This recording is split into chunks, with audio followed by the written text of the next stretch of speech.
Hello everyone, welcome back to my channel. আশা করি আপনারা সবাই খুব ভালো আছেন আর আপনাদের ক্রিসমাস আর নিউ ইয়ার ভীষণ ভালো কেটেছে। আর আমাদেরও ভালো কেটেছে, আমরা তো ট্রিপে গেছিলাম, আপনারা জানেনই।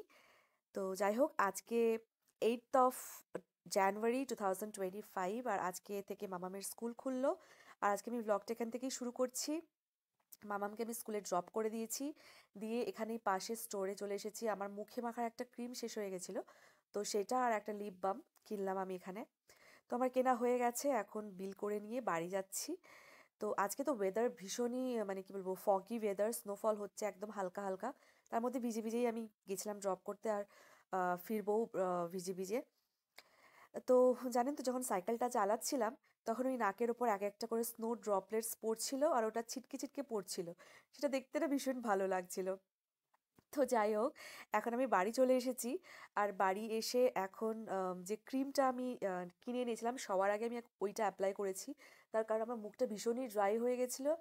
আর আমি কি বলবো, মানে ওটা মানে একদম চিটচিট করছিল আর কি, আর একদম শেষ হয়ে গেছিলো, তাই জন্য আমি সবার আগে এসে ওইটা লাগাচ্ছিলাম। জানেন তো, আমার হাজব্যান্ডের প্রফেশনাল ক্যারিয়ারে এই প্রথমবার, মানে ওর প্রায় 14-15 বছর চাকরি হয়ে গেল, তো এই প্রথমবার ও জার্মানিতে আসার পর একটা টানা 15 দিনের ছুটি পেল, ক্রিসমাস ভেকেশন।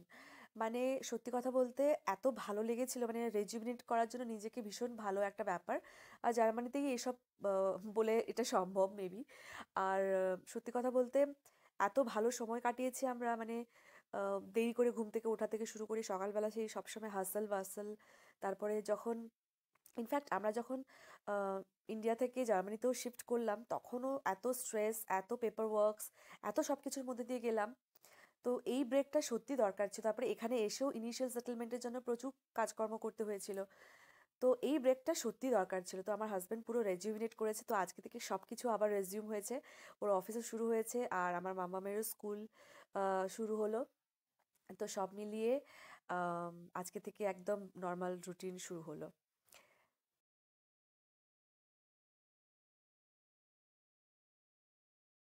এখন যাচ্ছি মামামকে স্কুল থেকে আনতে।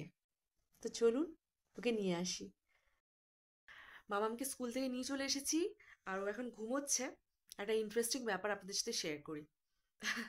আমি তো এটা কিনেছিলাম, এই ক্রিমটা, মানে আমার ক্রিমটা আর এটা হচ্ছে লিপ বামটা, এটা কিনেছিলাম। তো সেটা আমি এসে বাড়িতে এসে না খুলেছি, খুলে অ্যাপ্লাই করে আমি আমার ব্যাগে রেখে নিয়েছি। আর এই খোলাটা আমি আমার ওই কিচেন টপেই পড়েছিল। এবার আমার মেয়ের চারিদিকে এত নজর, মানে ও স্কুল থেকে এসেছে, দিয়ে ও জামা টামা খোলা হয়েছে, তারপর ওখানে ও কি একটা করছিল, হঠাৎ করে বলছে, মাম্মাম এটা কোথা থেকে এলো?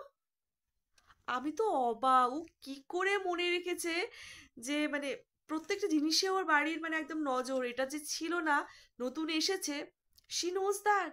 আমি পুরো অবাক হয়ে গেছি। তাই হোক, বাচ্চারা বোধহয় এরকমই হয়, ওদের মানে প্রচুর সেন্স থাকে। তো ভাবলাম আপনাদের সাথেও শেয়ার করি এই মজার ঘটনাটা। তো আজকের ব্লগটা আমি এখানেই শেষ করলাম, দেখা হচ্ছে আপনাদের সাথে খুব তাড়াতাড়ি নেক্সট একটা ব্লগে। খুব ভালো থাকবেন, আর আমার এই ব্লগগুলো যদি ভালো লাগে তাহলে প্লিজ লাইক করবেন, শেয়ার করবেন, অ্যান্ড সাবস্ক্রাইব করতে ভুলবেন না। বাই।